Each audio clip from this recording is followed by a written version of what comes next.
Marriage isn't 50-50. It's 100-100. Now, let's talk about that math.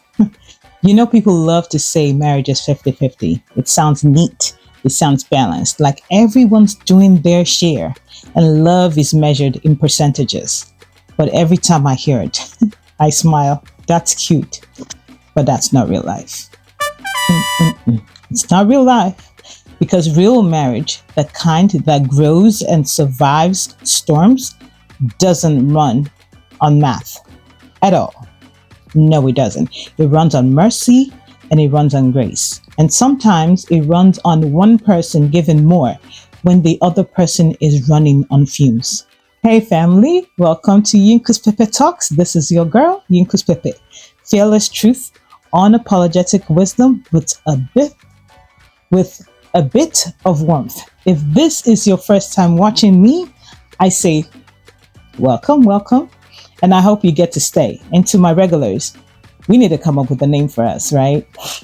Thank you for always showing up. I appreciate you, and I do love reading your comments. So keep it coming.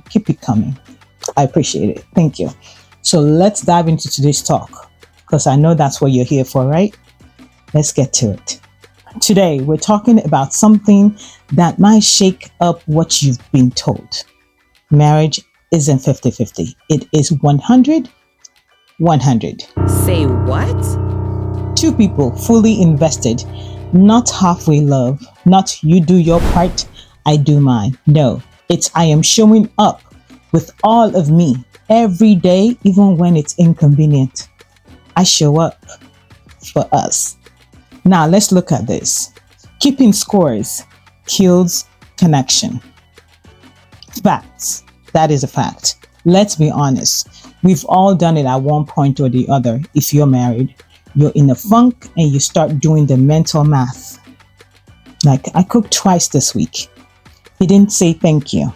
I initiated the last date night. So now it's his turn, and I'm going to see how long it's going to take him to figure it out. Or worse, I apologized first last time. I'm not doing it again. No, I'm not. That's not partnership. That's a business ledger with emotions attached to it. And when you start keeping scores, love slowly becomes a competition instead of a covenant. Remember, it's supposed to be the two of you against the world, not competition against one another. Let's take a look at this scenario, right? A friend once told me, I stopped saying good morning first just to see if he'd notice. He didn't. Then she stopped saying it altogether and she stopped. And guess what? So did he. He still didn't notice. Not because they didn't love each other, but because both of them were waiting to feel mashed before they acted. And while they were waiting, the connection quickly faded. And this could have just been avoided by simply communicating and talking about it. That's what 50-50 does. It turns marriage into a staring contest. Things that you could have talked about and trashed becomes a block or a crack in your wall. Another scene here, 100-100 means given without a scoreboard. See, 100-100 doesn't mean you give blindly or let yourself be walked over. Let's get that right. It means you give wholeheartedly. You don't hold back love because your partner is having an off week. You don't ration kindness like it's running out of style. No. Some days you will both be strong, and other days you will be carrying the groceries of life alone for a while. And that's okay because seasons shift. And if there's one place that seasons will shift, it's in a marriage. When your partner is running low, your love fills the space. And when you're tired, theirs should do the same for you. That's the balance.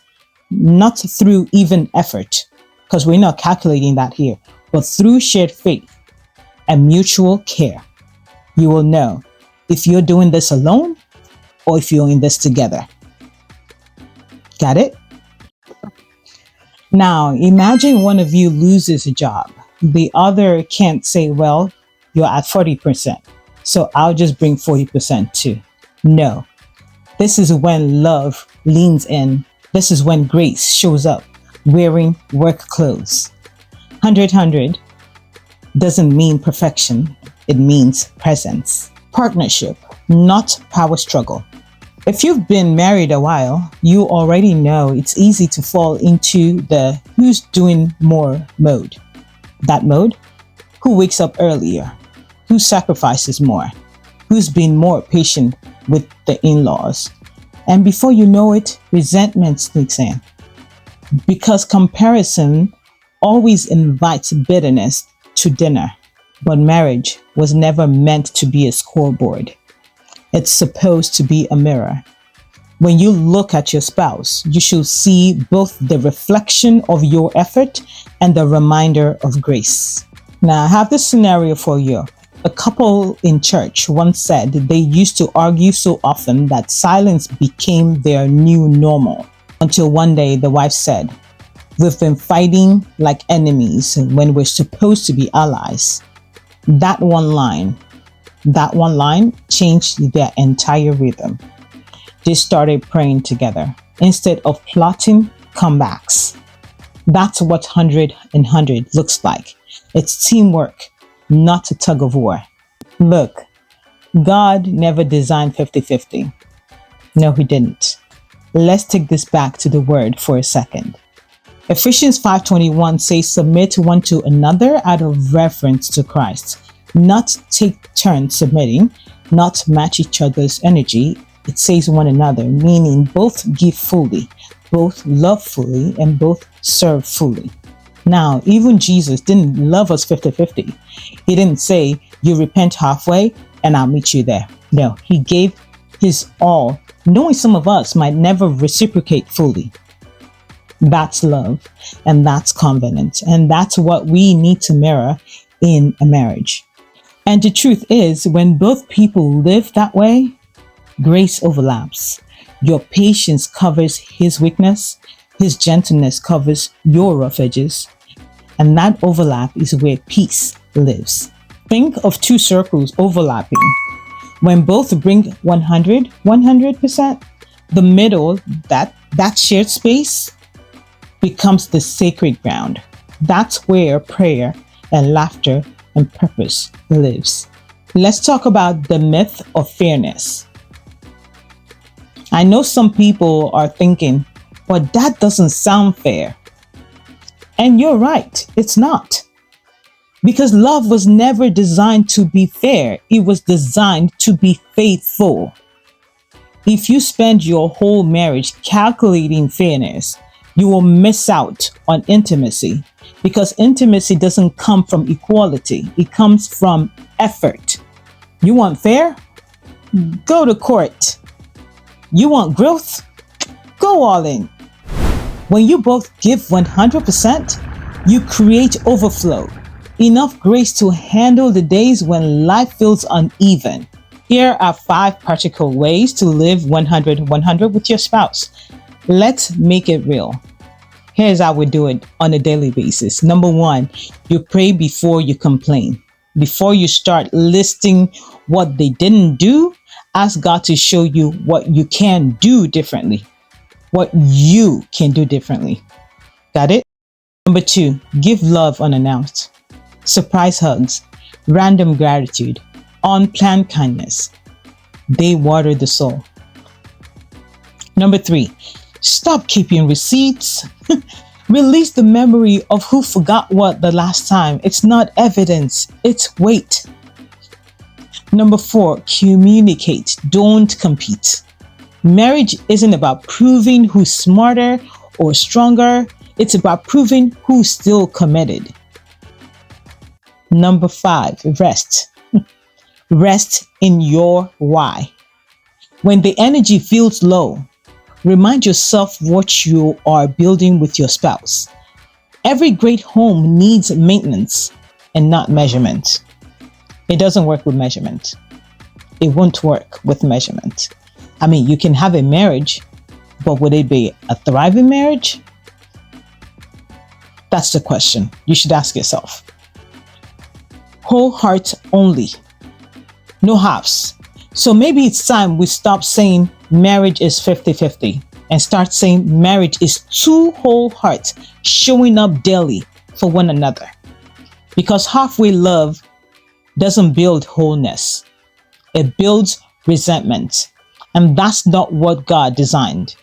No, He didn't design that. Give 100%. Love 100%. Forgive 100%. And pray 100%. And watch how peace starts overflowing back into your home. Look, marriage, like I said, isn't 50-50. It's 100-100. Because the math of love has never been about halves. It's always been about hearts. Should I say clock that? And that's where I'll leave it for today. If this message spoke to you, don't keep it to yourself. Hit that like button, drop a comment with your thoughts, share this video, and of course, subscribe so you don't miss the next conversation. And to my regulars, you know I appreciate you. Thank you for watching. And if this is your first time here again, welcome. I've got an extensive playlist on marriage, communication, family, and personal growth that I know will bless you. So take your time to dive in and catch up with on all that you may have missed. So until next time, stay real and stay growing. All my love, this is your girl, Yinkus Pepe.